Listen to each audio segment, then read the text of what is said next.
name is Maria Garcia. I'm the author of the book We Made San Diego.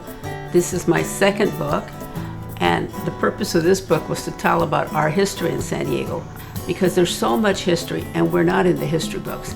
You're lucky if you find a few pages on us. And in San Diego, we are the history of San Diego.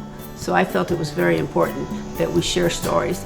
Basically, they're oral history stories and a lot of pictures. I'm hoping that people will take time to read it and learn more about not only our culture, but about our history. Thank you so much for purchasing this book. Thank you.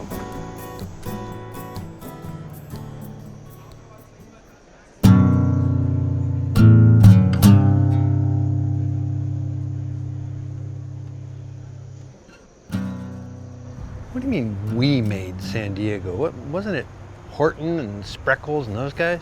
Thanks for asking. I'll give you an example. When Connie and Nick Hernandez lost their young son Matthew to leukemia, they were devastated. But something positive came from their grief when they helped create San Diego's first Ronald McDonald House, which to date has supported over 50,000 families. Matthew passed December 18th of 1976. The country was celebrating the 200-year celebration of the United States, and I was thinking, as I walked out of his hospital, the first thing I saw was a Christmas tree, and that stayed in my mind for a long time. Our social worker, Irma Gusfield was her name, she gathered a group of parents that the only thing we had in common was that each of us had lost a child to leukemia. There was this bond between us, and we each had different talents that we could bring to this group. So we heard about a house called the Ronald McDonald House that opened in Philadelphia in 1972, and this was 1976. And it's a home away from home for parents and families that are coping with their child undergoing treatment for leukemia or other life-threatening illnesses. And this was our saving grace. People have many different ways of grieving and healing with a devastating loss. And for us, the loss was being able to help other families in crisis, welcome them into our house. You mean we can come in, we can sleep here, we can, and it's all free. You know, we had the kitchen. It's just a fabulous place. It's a haven for families that are undergoing this kind of crisis. And of course, my family was involved. And again, it just helped our bond. I have volunteered, and I also worked at the McDonald House, and I cannot say enough things about it. Then there's Jose Pepe Villarino, a San Diego State University professor who was known as a true giver. Having himself risen from poverty, he was invested in motivating students from all walks of life to graduate college and become working professionals, including a construction engineer, a school principal, 2 lawyers, and 4 PhDs. In 1970, with the help of Poli Gloria, may he rest in peace, we began finding ways of getting students to make sure that they stayed in the university. And one of those particular elements was music. So I began to gather students to be part of a musical ensemble called La Rondalla. And La Rondalla is singing, guitar playing troubadours, singing troubadours. And to this day, La Rondalla is still active.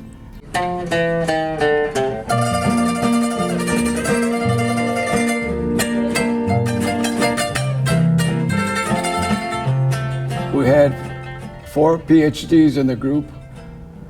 We have a school administrator. We have an airline stewardess. We have an executive director at San Diego State, Berta Hernandez, who is part of La Rondalla. So we have men and women in La Rondalla.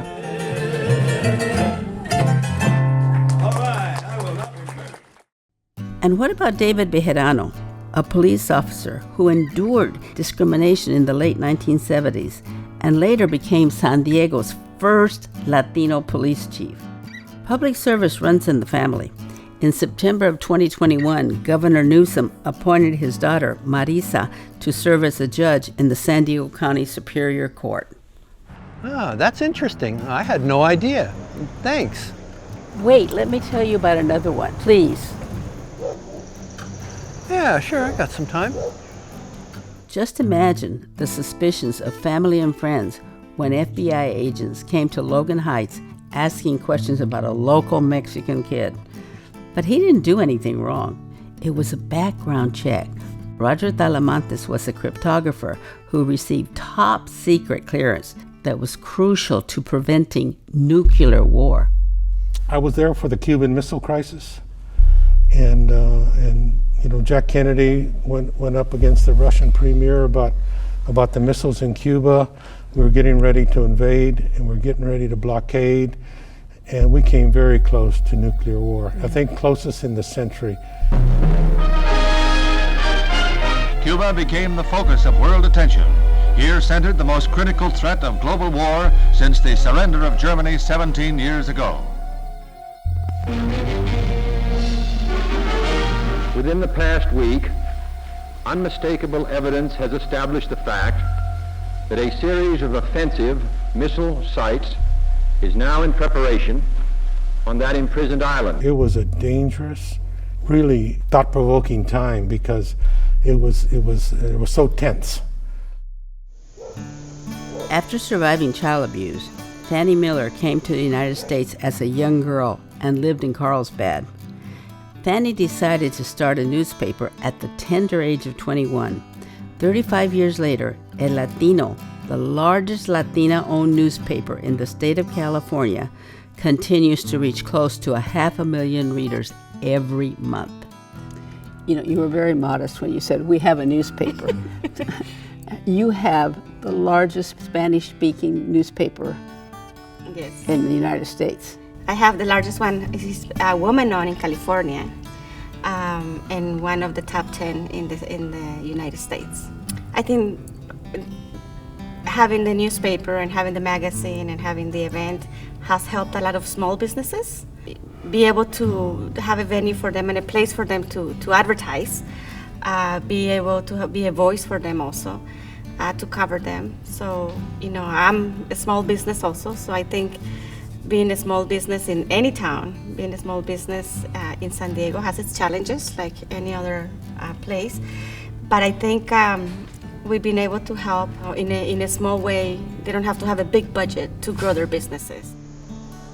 Most San Diegans don't know there's a huge Latino population who began settling in Solana Beach when I-5 was avocado and citrus fields. They have had a huge influence on the community now known as La Colonia of Eden Gardens. One example are Ray and Teresa Rincon, owner and operators of the legendary restaurant Tony's Jacal near the Del Mar racetrack, a popular spot among celebrities and the Hollywood elite. As we grew up, they tried to change us. Yeah, like to be American, not at school, Mexican. they try to not to let us speak Spanish, for instance. I wanted to be a bartender, so I started bartending the day after I turned 21, and did it for 48 years. And so I met a lot of the stars, you know, and yeah, I remember those days like if it was yesterday, and I met a lot of them. Elizabeth Taylor. I used to make drinks for Elizabeth Taylor and some of her husbands, you know, not all of them together, but you know, I Jimmy Durante, Bing Crosby, John Wayne, a couple of his kids. Well, I keep telling the story. The ones that I remember all of them, but the ones that I was more myself close to was the Arnazes, Desi and Lucy and the kids. Okay, I want to buy one. As a matter of fact, I want to buy two. My granddaughter's in 4th grade, and I'm going to give one to her teacher because I want to make sure those kids get the whole story. Thank you so much. I really hope they enjoy it. I'm sure they will. Thank you. Thank you. Well, it's a start. no road. We made San Diego.